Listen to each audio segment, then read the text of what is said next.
বিসমিল্লাহির রহমানির রহিম।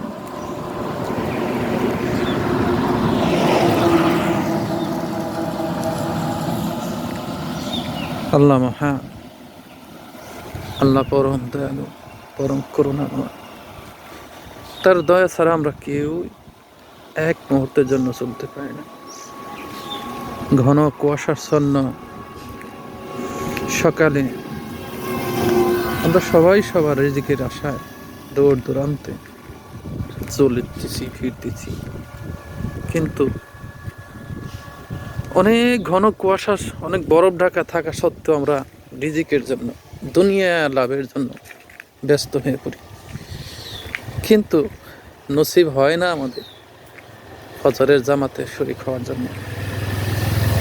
আমরা সবাই দুনিয়ার কাজে ব্যস্ত হয়ে পড়ছি, স্বার্থের দিকে মগ্ন হয়ে পড়ছি, কিন্তু আখিরাতের জীবনকে আমরা কেউ প্রাধান্য দেই না।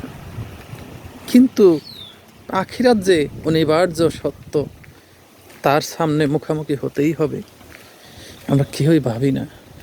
দুনিয়ার মানুষ, তোমার রবকে চেনো।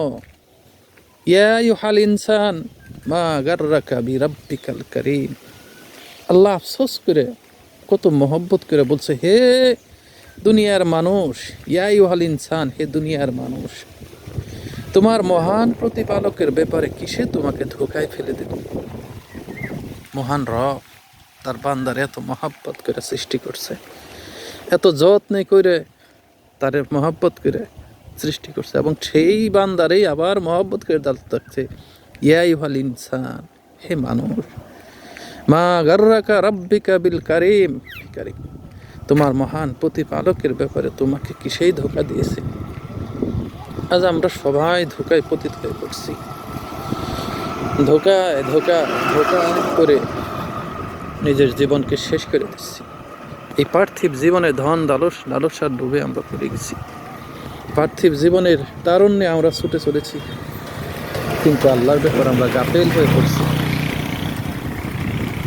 আমাদেরকে আল্লাহ সুবহানাহু ওয়া তাআলা কষ্টের মধ্যে ফেলে দিছে। আল্লাহ সুবহানাহু ওয়া তাআলা বলছেন, লাকাদ খালাকনাল ইনসানা ফি কাবাদ, আমি নিশ্চয়ই মানুষরে কষ্টের মধ্যে নিপতিত করছি। এই জন্যেই আল্লাহ আবার বলছে, ইন্নামাল উসরি উসরা, নিশ্চয়ই কষ্টের পরে আবার সুখ আছে। আমরা সবাই সুখের জন্যই পাগল, কিন্তু কষ্ট করার জন্য কেউ পাগল না। কিন্তু আল্লাহ রাব্বুল আলামিন কষ্টের পরে সুখ আছে সেটাও প্রতিশ্রুতি দিয়ে দিল। হে দুনিয়ার মানুষ, জেগে ওঠো, এখনো সময় আছে, এখনো সময় আছে, তোমরা জেগে ওঠো, আল্লাহরে চিনো।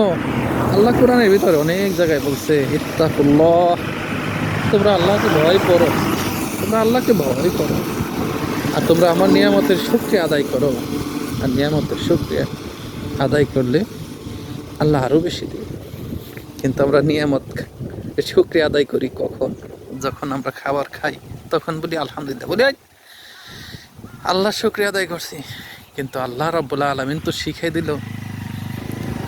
আল্লাহ রাব্বুল আলামিন কোরআন কারীমের প্রথম সূরাতেই, সূরা ফাতিহার ভিতরে বলে, আলহামদুলিল্লাহি রাব্বিল আলামিন আর রহমানির রহিম মালিকি ইয়াউমিদ্দিন ইয়াকা না'বুদু ইয়াকা নাস্তাইন ইহদিনাস সিরাতাল মুস্তাকিম সিরাতাল লাযিনা আন'আমতা আলাইহিম গায়রিল মাগদুবি আলাইহিম ওয়ালাদ-দাল্লিন আমিন। এভাবে শুকরিয়া আদায় করতে হয়। আর এই শুকরিয়াটা কোথায় পড়তে হয়? নামাজের ভিতরে। আর নামাজই হলো আল্লাহর শুকরিয়া জ্ঞাপনের প্রধান মাধ্যম। নামাজ ছাইরো না ভাই, নামাজকে একনিষ্ঠভাবে আমরা আঁকড়ে ধরি, যার কারণে আল্লাহ আমাদেরকে গুনাহ এবং সকল প্রকার পাপ থেকে দূরে থাকার চেষ্টা করি।